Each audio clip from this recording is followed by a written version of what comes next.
Hello, Jeanne-Marie Paynel here for your weekly Q&A.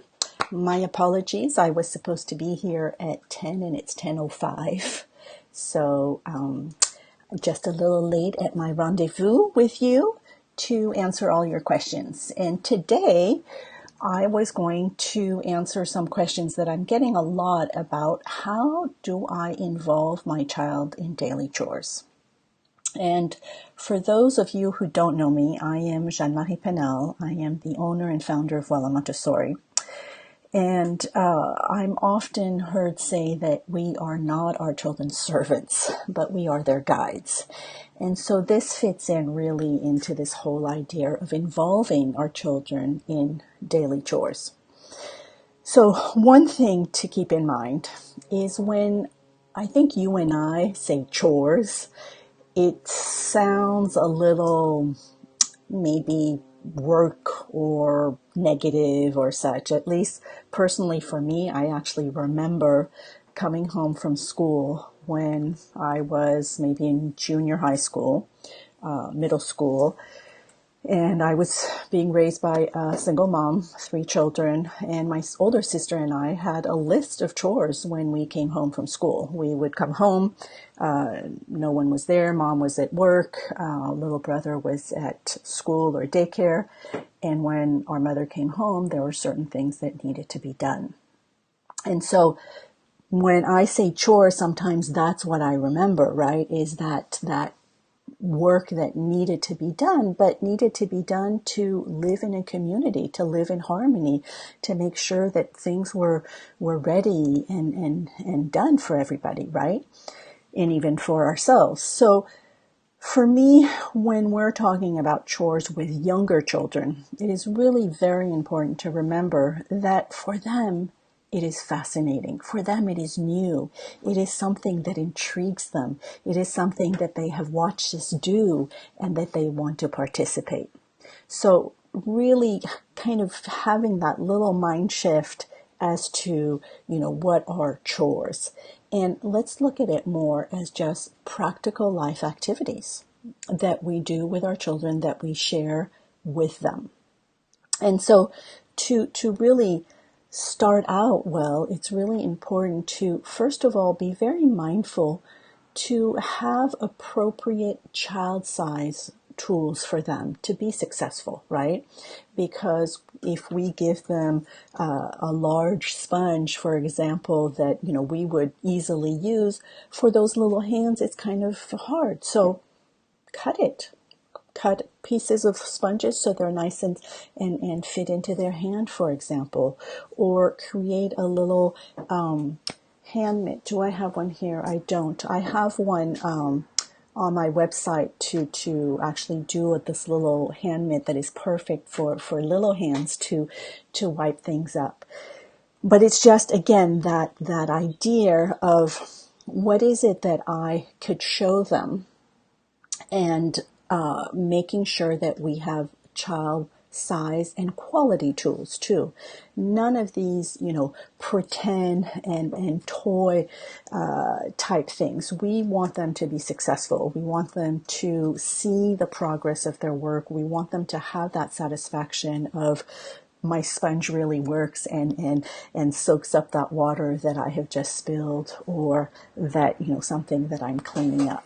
So chores can start very early on. And I actually had a question about, what kind of chores could be done for a non-walker. So there, I'm going to say it might be a little bit difficult to really show them some, practical life, because we usually, a lot of the more engaged work is going to be when they're walking, because when they're standing, remember, they now have their hands to do work. Up until now, they've used their hands for mobility. Now they have their hands to do work. So for a child who is not yet walking, I would just model a lot of things.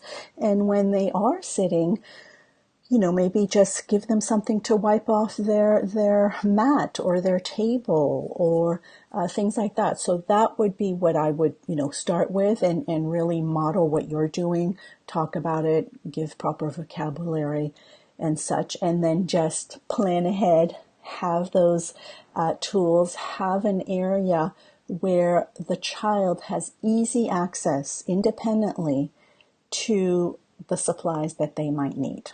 So a little sponge, maybe a little dustpan, a little broom, things like that for cleanup. One activity, if you haven't checked out my YouTube channel or just my blog, I have a lot of activities there. One that I really like for young children is cleaning windows, for example. A little spray bottle, a little squeegee.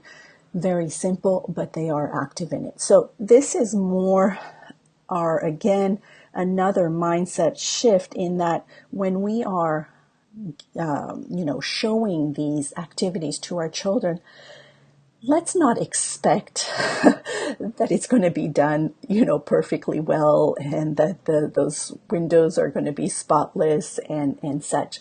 It's the process. Remember, it is the process. It is not the outcome. But this is how we are going to get them engaged and fascinated and wanting to do these activities.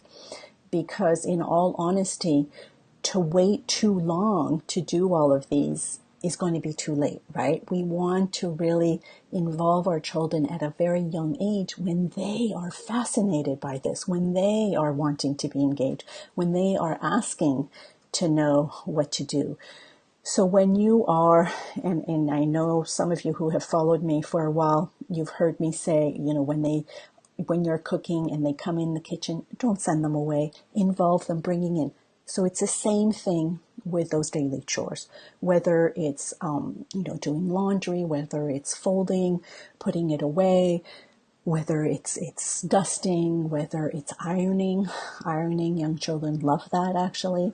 And I have a little blog post about that as well. And I have seen 2-year-olds iron, and it's pretty amazing and it's magical. So if you're still ironing, I know I'm not. I've given that job up. But those are kind of things that basically it's all the activities that you find yourself doing on a daily or on a weekly basis. Try to think how I can take a little part of it and share it with my child. And remember, these are building blocks. So we're going to work ourselves up to mastering some of these activities. Do not expect, results or perfection right from the beginning. These are skills that we are going to show them and teach them as we go. So then the other question that I get a lot is for older children. So like I say, the opportunity, the golden opportunity is those first 3 years, 4 years, 5 years of really sharing with them what you're doing and asking for help and saying, I'd like to show you something.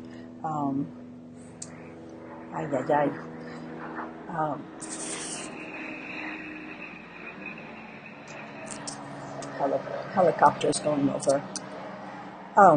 So having them participate with you. And I know that sometimes it might be cumbersome to do that. It might be, it's going to take longer. It's going to be messier. And yes, it might. But that is part of the process. And that is part of us showing that to them. So it is a time in place in our, in our little agenda that we need to kind of hold back, have that patience to be able to show them, to be able to observe where they might need a little bit extra guidance, and really letting them repeat it as often as possible.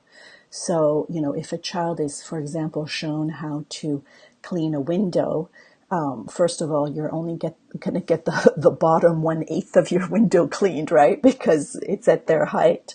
But they might repeat it over and over again. They might want to clean that 15 times a day, and that is okay. That is part of the skill building. So that's what's important for the young child. For the older child that we know has mastered certain skills, and we know that they can actually, go through a process. Here for me, it's what's important here is to really set expectations. And you've heard me talk about, if you've been on some of these lives, if you've heard me talk about positive discipline, and I'll do another one probably soon, but about family meetings. And this for me is really important in kind of setting the tone and setting what our expectations are. So, I have certain, how do you say, expectation or chores that I need to do. My husband might have, my daughter might have, my son might have. And when we come together at that family meeting, we kind of talk about what those responsibilities are, and we figure out a good, respectful way to make sure that we all know what it is we need to do. So, there's some that you could do a little, somewhat of a routine chart or just a list, a weekly list. There's some lists that are really nice where you have, maybe for children who are not yet reading, where it's just a photo of them doing something. It's on a column of things to do, and then when it's done, it's just moved over. So there's plenty of, creative ways of doing that, but it's really about just setting the expectations. But first, we need to help them master the skills that we are, needing them to perform. The other thing too is just making sure that we are doing chores or, daily practical life, not to get something out of it. It's not about a reward or about, I'm not a big advocate of, the money exchange for chores. For me, chores is part of community living. It's part of our responsibilities. So that can also get tricky when we have help that comes in and cleans for us, for example, right? So then the child doesn't get that opportunity. So that is why sometimes it's also important to just have kind of those practical life skills to help them. And sometimes, letting the child kind of, see what the housekeeper is doing and things like that. So I know that that's not always the case, but sometimes I know that can also get in the way. And also something that I'd like to just share about that whole mindset too is the Montessori principles for the young children and actually through life. But one of the big kind of part of the curriculum in the Montessori classroom is practical life. It is really the foundation for so much, which is why to me it's important to incorporate it in the home, because it is about sequencing. It's about sensorial experience. It's about certain ways that we show how things are done. It is preparing the fingers. It's strengthening the fingers. It's strengthening the wrist. All that, which are later we need them for more academic work, such as writing and such. So there is a indirect purpose to the practical life other than just learning how to, clean up after ourselves. It's like it's a building block for more academic work later on. One lesson that I just love in the Montessori classroom and it's the perfect example of that understanding of indirect preparation. It's this activity in the 3 to 6 year old, and actually the toddler community has it as well, but it's called washing a table. And it is pretty kind of drawn out because we lay things out. There's a soap, a bar soap, there's a brush, there's water, there's a cloth. So it's, it's kind of an elaborate setup. But the beauty of it is once we have, wet the table and put some soap on our brush, we brush the table from left to right, just like we do in writing. And we wipe it from left to right, and then we wipe it from top to bottom, just like writing. So those are all indirect preparations, and again, it strengthens their wrist and such. So that's just to give you a little idea of why chores and practical life are not only necessary to build our children's confidence and give them proper life skills to one day fly away from our nest and be able to fend for themselves. I see so many, I have, young adults, and I see so many of my children's friends who are kind of clueless, and that's not really doing them much service. So please start young, involve them. When they want to participate, find a way to share what you are doing. Find proper child-sized tools for them to be successful, and just set your expectations and make it part of your daily routine to involve them. So, with little ones, it starts with just clearing our plate, putting it away, washing it, wiping the table, things like that. So just little bit by little bit, you will build up on it. So I hope this was helpful. My apologies again for being here late, but when you're watching this on a replay, please let me know if you have any questions. Let me know where you are watching this from, because I always love to see how global and widespread this beautiful community is. And I will be back next week for another weekly Q&A. So again, this was Jeanne-Marie Paynel, owner and founder of Voila Montessori, here to encourage you to be the best parent you can be, and most importantly, to be the parent that you want to be. Talk to you later. Bye-bye.